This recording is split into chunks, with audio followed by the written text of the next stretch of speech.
I'm standing behind the counter at a pharmacy in Prague on a Wednesday afternoon when this American guy walks in holding his stomach. He's maybe 30, wearing a college hoodie, looking genuinely miserable. "I need Pepto-Bismol," he says. "The pink stuff." I tell him we don't have that exact brand, but I can give him something similar. I show him our bismuth subsalicylate tablets. No, he insists. "I need the liquid.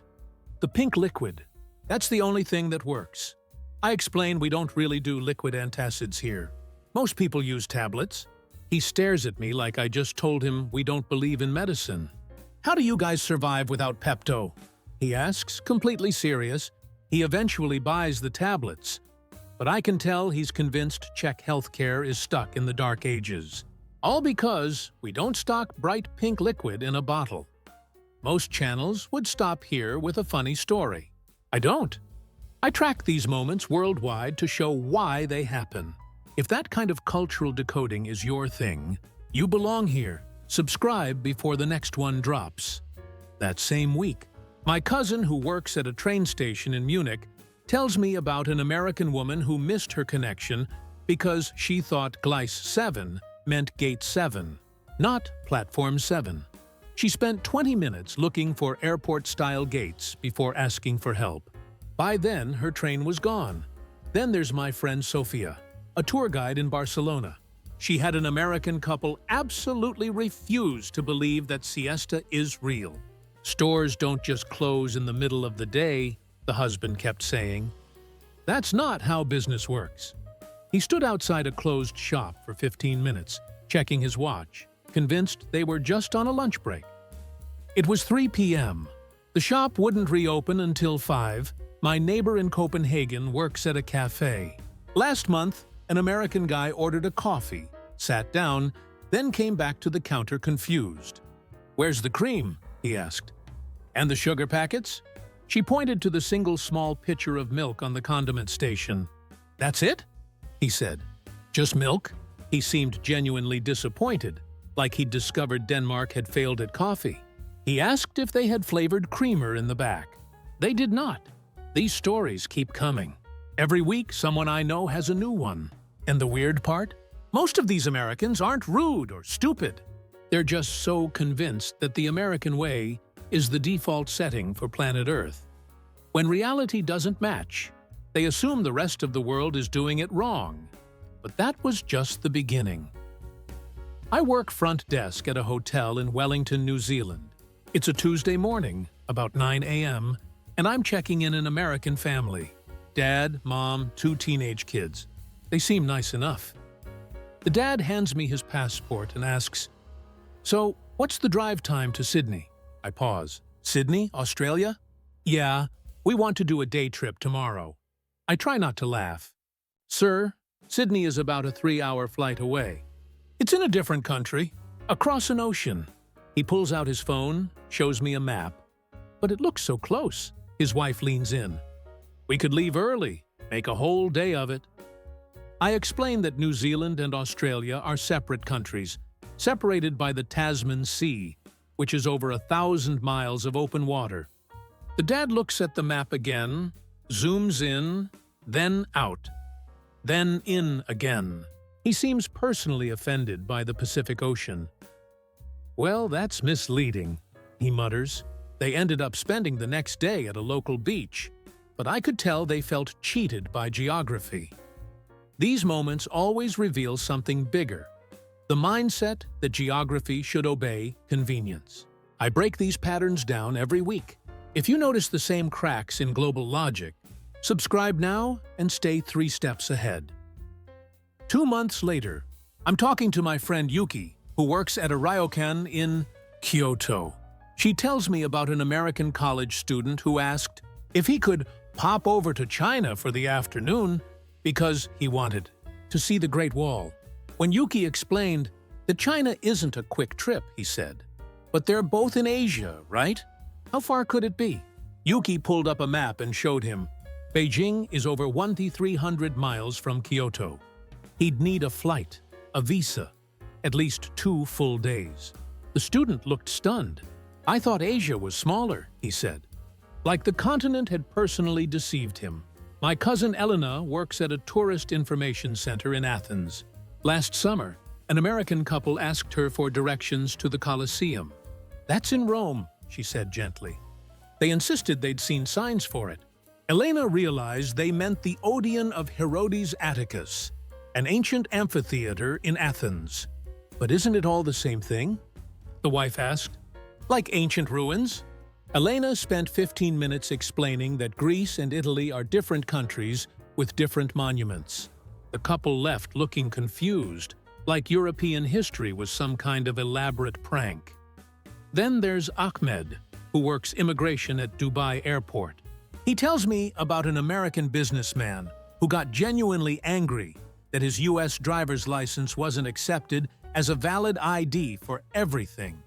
"This works everywhere in America," the guy said, tapping his license on the counter. Ahmed explained that the UAE requires a passport for entry. "But America recognizes driver's licenses," the man insisted, as if international law should bend to DMV standards. It took a supervisor and 10 minutes to convince him that other countries have their own rules. The best one comes from my friend Henrik in Stockholm. He's a taxi driver. Last year, he picked up an American woman from the airport who asked him to take her to the hotel, then to that famous ice hotel everyone talks about. Henrik explained that the ice hotel is in Jukkasjärvi, about 800 miles north. "It's not in Stockholm." "How long is that drive?" she asked. Henrik told her roughly 12 hours, maybe more in winter. She went silent, recalculating her entire trip in her head. "I thought Sweden was small," she finally said. "Like, I thought everything was close together." She'd planned a 3-day trip and assumed she could see Stockholm, the ice hotel, and maybe Denmark too in one weekend. Henrik helped her plan a realistic itinerary, but she seemed quietly devastated by the size of Scandinavia. "I'm a waiter at a bistro in Lyon, France. It's a Friday night around 8 p.m., and we're fully booked. An American couple gets seated at one of my tables. They look around, pick up the menus, and within maybe 90 seconds the man is glancing around for me. I'm taking another table's order. He waves. I nod to show I've seen him. I finish with the other table, grab my notepad, and head over. Maybe 3 minutes have passed total. "Finally," the guy says, not quite joking, "We've been waiting forever." I smile and ask if they're ready to order. They are. Appetizers, mains, wine. I put the order in. 10 minutes later, I bring their wine. The woman asks, "Where's the bread?" I tell her it'll come with the appetizers. She looks surprised. "We thought it was complimentary." I explain that bread comes with meals here, but it's not an automatic thing like in some American restaurants. She nods but seems slightly disappointed, like I've personally withheld bread from her. The appetizers come out. They eat. I check on them once. They seem fine. Then I give them space, which is normal here. French dining is slow, relaxed. You're supposed to enjoy the meal, not rush through it. About 15 minutes later, the man waves me down again. "We're done with these plates," he says, gesturing to the empty appetizer dishes. "Can we get our main courses?" I tell him they're coming. The kitchen is working on them. He checks his watch. It's been like 20 minutes. I explain that French kitchens don't rush. Everything is made fresh. He nods, but I can see he's annoyed. When the main courses finally arrive, maybe 10 minutes later, he mutters something about slow service to his wife. At the end of the meal, I bring the check. They pay, and I notice they've left exactly 0 tip. No euros on the table, nothing. I'm not surprised. I know Americans are used to tipping, but here, service is included in the bill. Still, the whole evening, they seemed frustrated by a pace of service that every French person considers normal. They wanted American speed in a French restaurant, and when they didn't get it, they assumed I was bad at my job. My friend Carlos works at a tapas place in Seville. He tells me about an American guy who got upset because Carlos didn't refill his water glass immediately. In Spain, you usually have to ask for refills. Carlos was busy with other tables. The American stood up, walked to the bar, and loudly asked the bartender if anyone actually works here. Carlos came over, refilled the water, and the guy said, "In America, waiters are attentive." Carlos just smiled and said, "In Spain, waiters are not helicopters." The American didn't laugh. Then there's my friend Marta, who manages a hostel in Krakow, Poland. She had an American backpacker complain that the front desk wasn't staffed 24/7. The hostel has night hours where you use a key code to enter. The backpacker came back at 2 a.m., couldn't figure out the code, and rang the emergency bell. Marta came down in her pajamas. "Why isn't someone at the desk?" he asked. She explained that small hostels don't have night staff. He said, "That's a safety issue." Marta pointed out that hotels everywhere have night access systems. He still seemed convinced that Poland was cutting corners. I also heard about this from Priya, who works at a cafe in Mumbai. An American woman came in, ordered a chai, and asked for it to go. Priya made the chai in a small clay cup, which is traditional. The woman looked at it and said, "I meant in a paper cup. I'm leaving." Priya explained they don't have paper cups. The woman sighed, took the clay cup, walked outside, finished the chai in about 2 minutes, and just set the empty cup on a random ledge outside. In India, you're supposed to toss the clay cup on the ground where it'll biodegrade or return it to the shop. The woman treated it like litter and walked away. My friend Than works at a hotel in Hanoi, Vietnam. Last month, an American businessman got irritated because the hotel didn't have a gym that was open 24 hours. The gym closed at 10 p.m. He told Than, "I'm used to working out at midnight. This is inconvenient." Than apologized, but explained that most gyms in Hanoi have set hours. The man said, "You should really upgrade your facilities," as if the entire concept of business hours was a personal failing of the hotel. He left a bad review online mentioning the gym hours, like it was a shocking deficiency rather than a completely standard policy. I teach English part-time at a language school in Rotterdam, Netherlands. Last spring, I had a conversation exchange with an American student studying abroad. Nice kid, maybe 21, genuinely trying to learn Dutch. We're practicing phrases, and he asks me, "How do you say, 'I'm full,' after a meal?"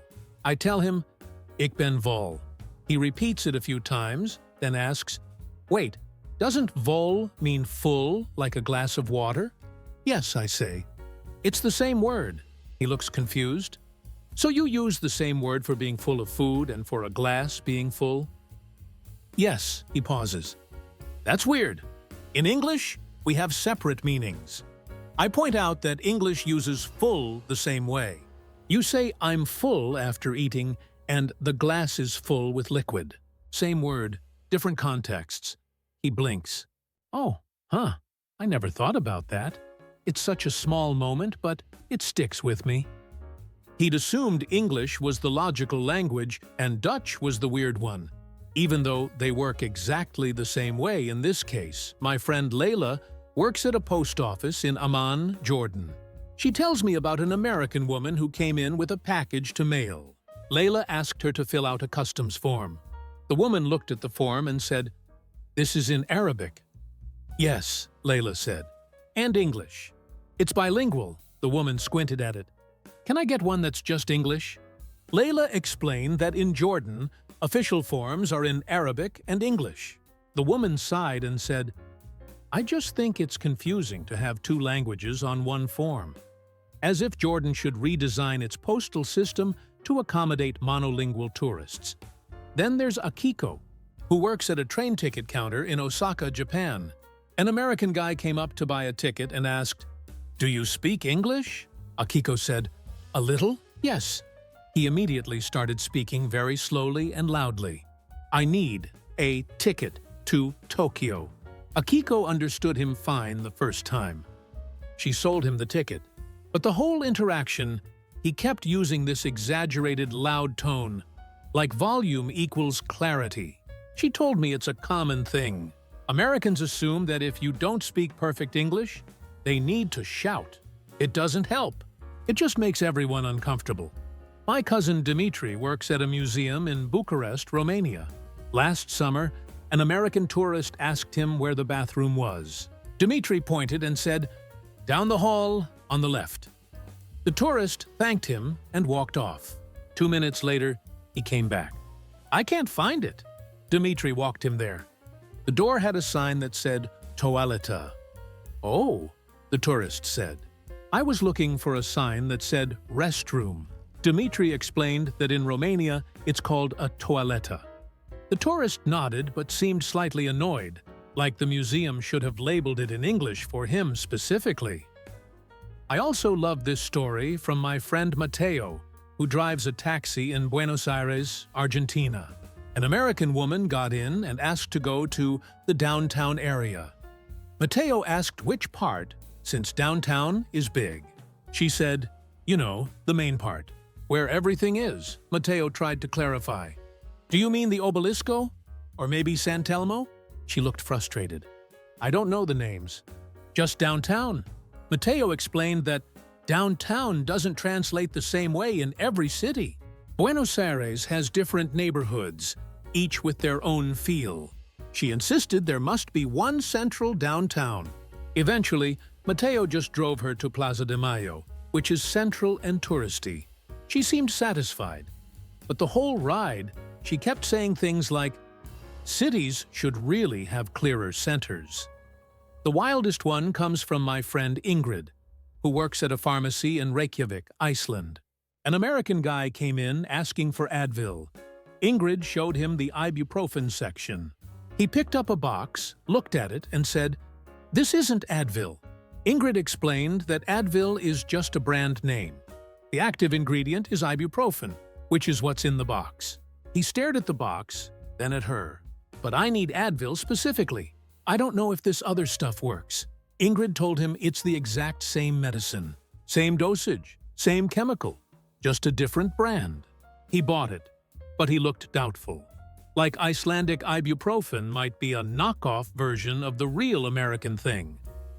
The best story I've heard in years comes from my friend Julia, who works at a train station cafe in Florence, Italy. It was a Sunday morning, maybe 10 a.m., and an American guy in his 50s walked up to the counter. He ordered a cappuccino. Julia made it, handed it to him. He took a sip, nodded, seemed happy. Then he asked, "Can I get another one?" Julia paused. "Another cappuccino?" "Yeah, I really liked it." She made him a second one. He paid, took it to a table, drank it. About 10 minutes later, he came back. "One more, please." Julia made him a third cappuccino. By now, a few Italian customers were glancing over. In Italy, you don't drink cappuccino after 11 a.m., and you definitely don't drink 3 in a row. It's seen as too heavy, too milky for later in the day. But Julia didn't say anything. She just made the drink. The man sat down with his third cappuccino. An older Italian man at the next table leaned over and said, in careful English, "Excuse me, but that is a lot of milk." The American looked confused. "It's just coffee," the Italian smiled. In Italy, cappuccino is for breakfast. 1, maybe 2. After that, espresso, the American laughed. "I'll drink whatever I want, man. It's a free country." The Italian shrugged and went back to his newspaper. But Julia told me that the whole cafe went quiet for a second. Because the thing is, he was right. He could drink whatever he wanted, but he just announced loudly that he didn't care about local customs, didn't care how things are done, and thought the idea of cultural norms was some kind of oppression. Julia said she sees this a lot. Not every day, but enough. Americans who treat the rest of the world like an inconveniently themed version of home. When things are different, they don't get curious. They get annoyed. And the funny part is, most of them don't even realize they're doing it. Look, I don't think Americans are bad people. I really don't. But there's this thing that happens when you grow up in a place that calls itself the center of the world. You start to believe it. You assume your way is the default, and everywhere else is just a variation. Sometimes a charming variation, sometimes an annoying one. but always a variation. I'll keep tracking these stories whether you're subscribed or not, but the people who do, they're the ones who see the world's patterns first. If you're here for understanding, not outrage, hit subscribe and stay ahead. And these stories? They never stop coming. Every week, someone I know has a new one. A new moment of confusion, frustration, or complete disbelief that the world doesn't run on American settings. It's not malicious. It's just what happens when you're so used to being the main character that you forget other people wrote their own stories a long time ago.